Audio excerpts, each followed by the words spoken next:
ایک ایسا بندہ ہے کہ وہ نماز بالکل نہیں پڑھتا اور وہ ایک دم گیسڈ ہو کے یہ کہے کہ اچھا آج سے میں تہجد پڑھنا سٹارٹ کر دوں گا. ہو سکتا ہے وہ ایک دن تو پڑھ لے, ایک ہفتہ پڑھ لے, لیکن پھر بعد میں وہ جو موٹیویشن ہے وہ نیچے چلی جائے گی, کیونکہ اس نے پراپر طریقے سے پلان نہیں کیا ہوا. ایٹ لیسٹ جو 5 فرض نمازیں ہیں اس سے آپ شروع کریں. مہینہ, 2 مہینے, 3 مہینے جب آپ کو پتہ چل جاتا ہے الحمدللہ I am consistent in praying فرائض, مجھے کوئی مسئلہ نہیں ہو رہا, پھر آپ انشاءاللہ سنتوں کی طرف آ جائیں. اور پھر جب آپ ان میں پکے ہو جاتے ہو پھر آپ نوافل کی طرف آئیں. میرا بندہ فرض پڑھتا ہے, فرائض ادا کرتا ہے, پھر سنتیں ادا کرتا ہے اور پھر نوافل تک پہنچ جاتا ہے. حتی احبہ, پھر ایسا وقت آتا ہے کہ میں اپنے بندے سے محبت کرنے لگ پڑتا ہوں. اور پھر اللہ تعالیٰ فرماتے ہیں فَإِذَا أَحْبَبْتُهُ فَكُنْتُ سَمْعَهُ الَّذِي يَسْمَعُ بِهِ وَبَصَرَهُ الَّذِي يُبْصِرُ بِهِ وَيَدَهُ الَّتِي يَبْطِشُ بِهَا وَرِجْلَهُ الَّتِي يَمْشِي بِهَا. اللہ اکبر. اللہ تعالیٰ فرماتے ہیں جب میں اپنے بندے سے محبت کرتا ہوں تو میں اس کے کان بن جاتا ہوں جس سے وہ سنتا ہے, میں اس کی آنکھیں بن جاتا ہوں جس سے وہ دیکھتا ہے, میں اس کے ہاتھ بن جاتا ہوں جس سے وہ پکڑتا ہے, اور میں اس کی ٹانگیں بن جاتا ہوں جس سے وہ چلتا ہے. اس کو کہتے ہیں صبغۃ اللہ. یہ اللہ تعالیٰ کا رنگ ہے جو بندے کے اوپر آ جاتا ہے. بندہ ہر وہ کام کرتا ہے جو اللہ تعالیٰ کو محبوب ہے, وہ عمل اللہ تعالیٰ کو محبوب ہے. اللہ تعالیٰ پھر ایسے بندوں سے محبت کرتے ہیں, اور جو بندہ یہ کرتا ہے that person becomes the wali of Allah. بہت مشکل ہے, مشکل نہیں ہے انشاءاللہ. کوشش کریں, اسٹارٹ وتھ فرائض انشاءاللہ. اللہ تعالیٰ سے مدد مانگا کریں. اللہم انی ضعیف فقوینی, اے اللہ میں کمزور ہوں, طاقت بھی آپ ہی نے عطا کرنی ہے. اے اللہ میں آپ کا باغی نہیں ہوں, ٹھیک ہے گناہ کرتا ہوں, اے اللہ میرا ایمان کمزور ہے, اس کو تقویت بھی آپ نے عطا فرمانی ہے. میں آپ کو ناراض نہیں کرنا چاہتا یا اللہ, میں آپ کو راضی کرنا چاہتا ہوں. یا اللہ شو می دا وے, یا اللہ آپ ہی میرے ولی ہیں, اگر آپ نے مجھے چھوڑ دیا پھر کون میری مدد کرے گا. یا اللہ آپ ہی الرزاق ہیں, آپ ہی الملک ہیں, آپ ہی بگڑی بنا سکتے ہیں. تو اللہ تعالیٰ سے آپ اپنی لاؤ لگائیں, اللہ تعالیٰ سے باتیں کیا کریں. دن میں ایٹ لیسٹ کچھ وقت نکالیں, وہ وقت آپ کا کہتے ہیں نا me time, this is your me time. وہ آپ اور آپ کے رب کے درمیان وہ وقت گزرنا چاہیے. اللہ تعالیٰ سے باتیں کریں, اللہ تعالیٰ کو اپنی پریشانیاں بتائیں, کمزوریاں بتائیں. اینڈ the surprise is اللہ تعالیٰ already knows what kind of mess you are in. اللہ تعالیٰ کو پتہ ہے. آج ہی کے ساتھ بات کریں تو صحیح, اللہ تعالیٰ کے سامنے گڑ گڑائیں, یا اللہ آپ کو پتہ ہے میری سچویشن کیسی ہے. انہ علیم بذات الصدور, آپ تو میرے دل کے اندر جو وسوسے چل رہے ہیں, جو ڈیزائرز ہیں, ان تک سے آپ واقف ہیں. یا اللہ مجھے بچا لیں, یا اللہ مجھے جہنم کی آگ سے بچا لیں, یا اللہ مجھے جنتوں میں داخل فرما دیں. اے اللہ مجھے ایسا عمل کرنے کی توفیق عطا فرمائے جو مجھے آپ کا محبوب بنا دے. اللہ تعالیٰ سے دعا کیا کریں, علم حاصل کریں. تو آج ہم نے ابھی تک جو ٹیک اویز لے کے جانے ہیں وہ 2 پڑھے ہیں. نمبر 1 کیا تھا؟ فرض میں کوتاہی نہیں آنی چاہیے. نمبر 2 سنتیں اور نوافل کی طرف بھی آئیں انشاءاللہ. alright, and number 3 ہمارے نبی نے ایڈوائس دی تھی ابن عباس رضی اللہ عنہما کو. ابن عباس ابھی ٹین ایجر ہیں, کہتے ہیں کہ میں ایک دفعہ رسول اللہ کے ساتھ جا رہا تھا, رسول اللہ نے میرے شولڈر کے اوپر اپنا ہاتھ رکھا اور ایڈوائس کیا کرتے ہیں, فرماتے ہیں یا غلام انی اعلمک کلمات. اے لڑکے, اور غلام عربک میں جوان لڑکے کو کہتے ہیں, رائٹ. اے لڑکے میں تجھے کچھ کلمات سکھاتا ہوں.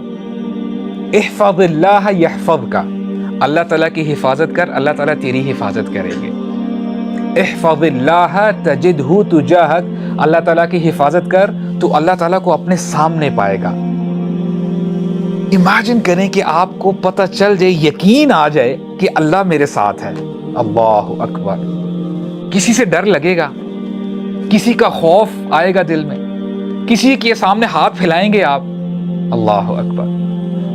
احفظ اللہ تجدہ تجاہک, اللہ تعالیٰ کی حفاظت کر. یہاں پہ کیا مقصد ہے کہ اللہ تعالیٰ نے جو احکامات بتائے ہیں جو کرنے کے کام ہے وہ بندہ کرے, اور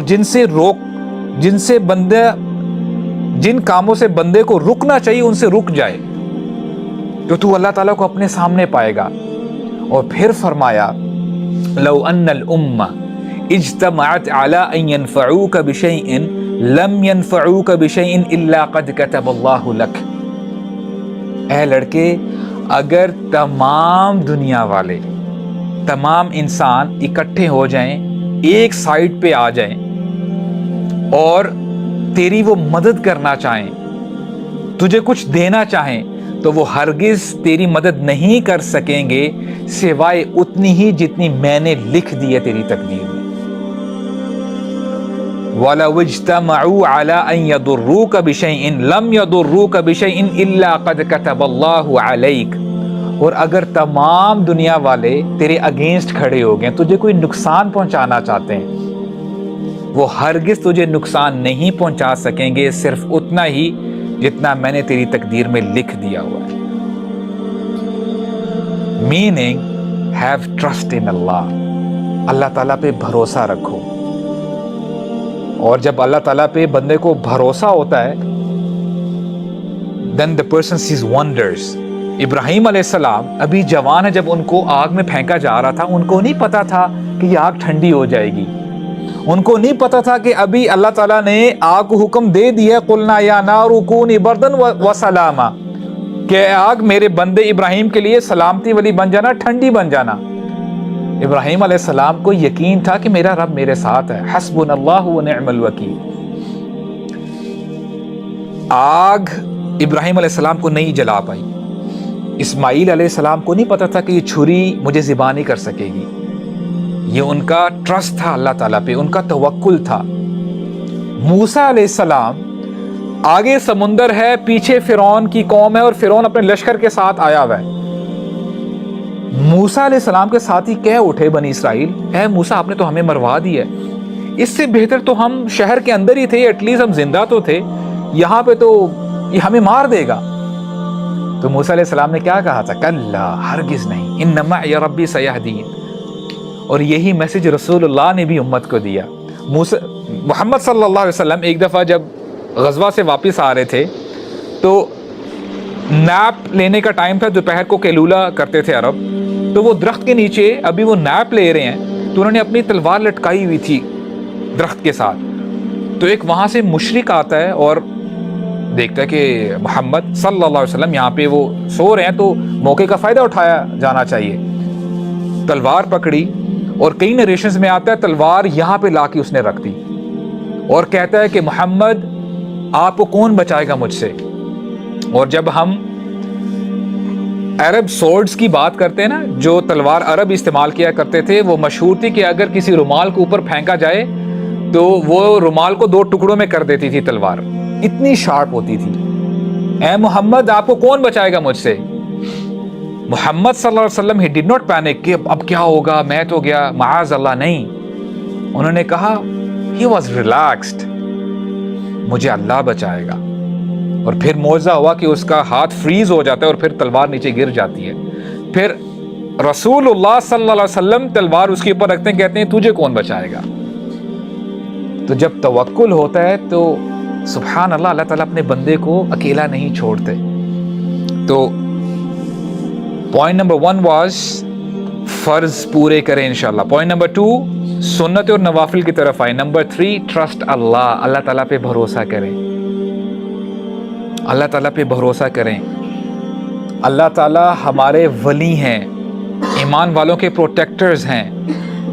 اور سبحان اللہ آج جو حالات چل رہے ہیں فلسطین میں, واللہ these Palestinians they have become the role models. ان کو کچھ نظر نہیں آ رہا آگے کیا ہے پیچھے کیا, اور اندھیرا ہی اندھیرا ہے. اس مومنٹ پہ بھی اگر زبان سے حسبنا اللہ و نعم الوکیل نکل رہا ہے تو آپ اندازہ لگائیں کہ کتنا ایمان ہے دل میں. اللہ تعالیٰ ہمارے اندر بھی جیسا ایمان ہونا چاہیے ویسا ایمان پیدا فرمائے. سبحانک اللہم و بحمدک اشہد ان لا الہ الا انت استغفرک و اتوب الیک و جزاکم اللہ خیرا و بارک اللہ فیکم والسلام علیکم ورحمۃ اللہ وبرکاتہ.